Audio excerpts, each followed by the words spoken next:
Fala aí, pessoal, agora entramos no XPLG11, a análise mensal desse fundo, que também é o primeiro relatório que eu vou fazer dessa série de análises mensais para o XPLG. Como eu falei no vídeo do XPML, deixa aqui nos comentários se você está gostando desse quadro, se está servindo, se está sendo útil para você, te ajudar nas análises dos fundos que vocês investem, se algum ponto que você pegou e eu não peguei nas minhas análises, deixa aqui no comentário que vai me ajudar bastante até para poder observar para os próximos relatórios. Mas sem mais delongas, vamos lá para o relatório do XPLG. O XPLG é um fundo que eu tenho em carteira, diferentemente do XPML, que eu gosto bastante do XPLG, já é acho que é um dos fundos mais antigos que eu tenho em carteira. Aqui é um ponto que eu não gosto muito dos relatórios da XP, é essa parte do comentário do gestor. Eu acho ela muito simplória. Diferente, por exemplo, se vocês pegarem da Quiné, como a gente viu de alguns fundos que eu fiz a análise para vocês, que é bem pequena a parte do comentário, mas ela é muito objetiva. Aqui eu acho que poderia ter um pouquinho mais. Então só para a gente ver os dados gerais, junho de 2018, fundo, patrimônio de 3,2 bi, também com emissão recente, 314 mil cotistas, uma baita número de cotistas, 0,95 a 75 ao ano de taxa de administração, mais um fundo que obviamente tinha que ser da XP para cobrar a taxa de performance, que para mim não tem muito sentido, mas já cansei de falar sobre isso. Bom, então, relacionado à parte de comentários agora desse relatório, 0,78 de cota de pagamento, que dá 8,7 de dividend yield analisado, o que é bem bacana. Está bem dentro do padrão para esses fundos de tijolo, que eu acredito que está num padrão muito bom, assim, acima, até entre 8 e 9 para mim é o que eu busco para esse tipo de fundo, porque são fundos com muito menos risco do que outros tipos de fundo, então é importante a gente avaliar isso. Outro ponto aqui, que foi a questão, existia um contrato, o fundo, o imóvel lá de Ribeirão Preto, que era alugado para o Big, para a rede varejista Dia, e ele foi substituído pelo Carrefour com 40 anos de vigência. Então tem até aqui o fato relevante dessa negociação, que foi agora de setembro. Deixa eu até pegar minha setinha aqui para mostrar para vocês, setembro. Então eles colocam aqui, ó, o prazo foi, olha só aqui, ó, contrato de locação imóvel urbano para fins não residenciais sob condição suspensiva para locação integral do Atacadão SA, empresa do grupo Carrefour Brasil, em substituição ao contrato de locação celebrado com o Dia Sociedade Limitada, no imóvel localizado lá em Ribeirão Preto, sendo que determinadas condições precedentes à vigência do contrato foram devidamente superadas, iniciando-se por conseguinte a vigência do contrato, prazo de 40 anos. E aí eu estava dando uma procurada em alguns fóruns, em alguns pontos, e algumas pessoas falando muito bem dessa questão, e obviamente você ter um contrato desse tamanho, é difícil você ver contrato tão longo assim, de 40 anos, mas algumas pessoas falando que embora seja um contrato de 40 anos, ele tem 3 meses de multa de rescisão. Então, se o Carrefour quiser rescindir, ele só vai pagar 3 meses de multa. Ou seja, 40 anos não significa nada. Porque se ele pode sair a qualquer momento e pagar somente 3 meses de multa, só que por ser um contrato atípico, e eu revirei a internet para ver se eu achava essa informação, para ver se eu conseguia achar o contrato para poder falar de fato se existe essa cláusula de 3 meses. Não achei. Então, se porventura você estiver vendo esse vídeo e souber de onde que tá, deixa aqui nos comentários se você tem essa fonte de informação que de fato são 3 meses de multa rescisória. Tem lá no Clube FI os comentários lá, que aquele lá parece...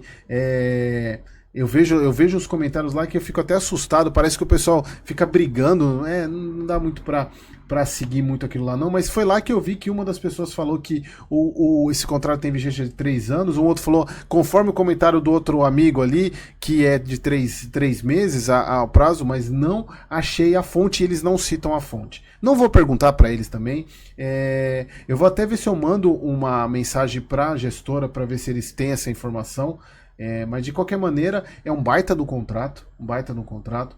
Outro ponto aqui, que agora isso é mais recente, nesse fato relevante de 20/11, eles recompraram um CRI, ou seja, abateram a dívida de que estava com remuneração de IPCA mais 7,5%.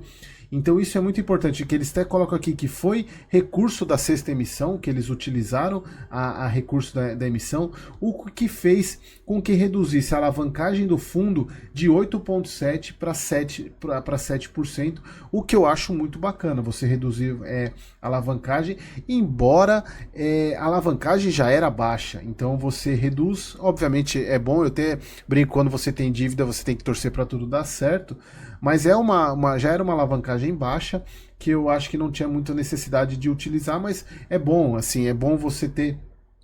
Então eles colocam aqui, ó, que sendo que o fundo fechou o mês de novembro com saldo caixa superior à totalidade das obrigações, demonstrando uma estrutura de capital saudável e robusta. Isso, eu falo assim, enquanto a taxa Selic estiver alta, nesses patamares acima de 2 dígitos, legal, porque o caixa está rendendo nisso.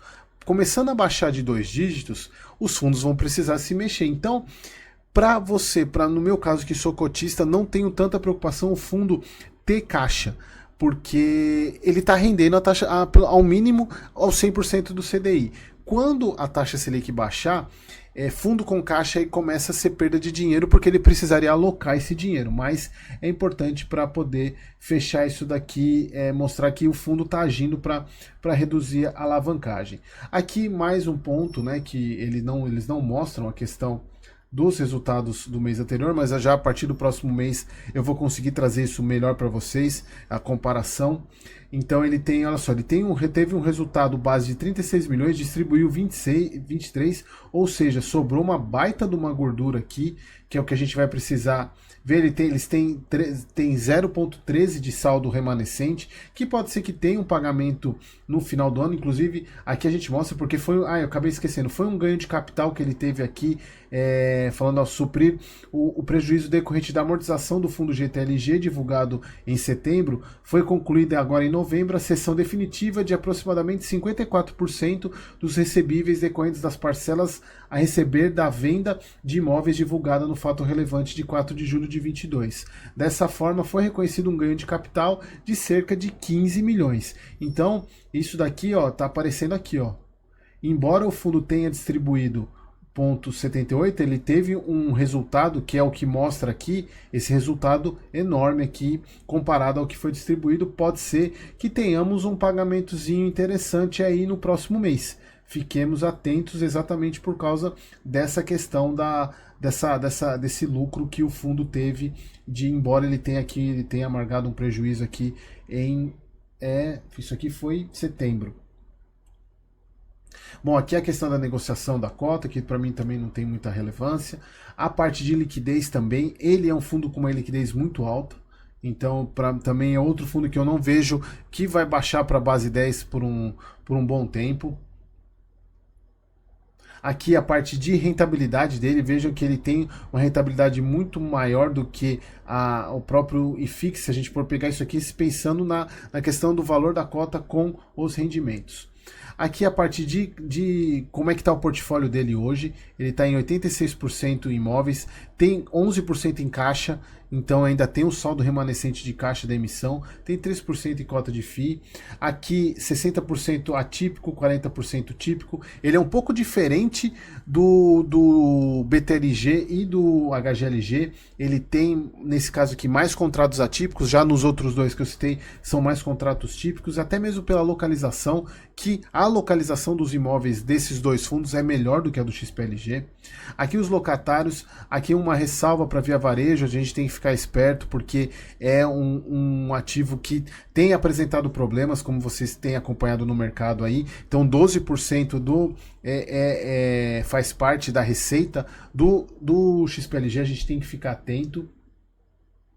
Aqui a parte de correção é basicamente IPCA, então não tem, é o que é normal mesmo. Vencimento dos contratos acima de 2025, 85% dele. A atualização deles, grande parte foi em novembro e setembro.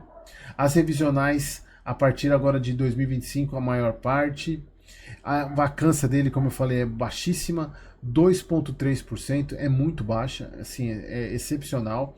Aqui a questão de ocupação dos imóveis, né? O Leroy Merlin é o que mais ocupa, Via Varejo 10%, são os que mais ocupam dos imóveis. Aqui a diversificação regional, tem Pernambuco, Minas Gerais, Rio de Janeiro, São Paulo, Rio Grande do Sul e Santa Catarina. Muito bacana essa diversificação regional do XPLG. Aqui a parte dos ativos imobiliários, olha só, quando tem esse selinho aqui, ó, é porque ele tem alguma certificação ESG. Aqui a parte LEED, então veja que são imóveis que possuem esse ponto de... Inclusive, até algumas empresas, elas só alugam galpões se o galpão tiver alguma certificação dessa. Então, voltando àquilo que eu falei, se eu não me engano, acho que foi no vídeo do XPML, não adianta querer fugir desse tema. Então, aqui eu gosto bastante desse tipo de apresentação, na tela só, mostra a participação de todos os shoppings, mostra algumas dados mais importantes, como piso, pé direito, que isso até ajuda a classificar o tipo de imóvel. Eu acho bem bacana isso. Um ponto que eu gosto também desse relatório, embora eu não goste do início, mas eu gosto dessa parte que o BTLG até sofre um pouco, ele melhorou, como vocês viram no vídeo do mês passado, ele melhorou em relação a isso. Ele mostra a questão de desenvolvimento, que fase que está o desenvolvimento de alguns imóveis. Aqui a questão dos imóveis dos contratos de locação. Veja que a gente ainda não tem a atualização do contrato do dia. Deixa eu ver se eu acho ele aqui. Aqui, ó, dia. Que é o contrato que... Não, esse aqui é Americana. Não, é o Atacadão. Já tá aqui, ó. Atacadão. É esse aqui mesmo, olha só. Engraçado, aqui eles estão colocando como contrato típico. Então, pode ser... de fato, olha só, agora me pegou nisso, porque eu não tinha olhado essa parte aqui ainda. Esse aqui já é o contrato atacadão, lá de Ribeirão Preto, olha só, com vencimento em 2063, que são os 40 anos. Então, por ser um contrato típico, ele tem aquela duração de 5 anos, né? Embora ele tenha duração de 40 anos, mas provavelmente essa informação da multa pode ser verdadeira mesmo, o fato da multa ter 3 meses de carência. Então eu vou ver se eu consigo descobrir e trago isso para vocês, mas isso daqui já é um indicativo que esse tipo de informação pode ser verdadeira mesmo. Se fosse um contrato atípico, não. Então eu até falei lá em cima que era um contrato atípico, mas não é. Então, porque normalmente a gente tem essa ideia de que contratos mais longos são atípicos, mas nesse caso não. Ele é um contrato típico mesmo. Então é bom a gente ficar atento nisso, porque foi uma chamada interessante, 40 anos de contrato, mas por ser um contrato típico, não tem aquela multa enorme de um contrato atípico. Então a gente fiquemos atentos a isso, tá? Aqui eu gosto dessa parte do XP, que eles fazem perguntas e respostas, mas nada mais do que trazer o que está no próprio fato relevante.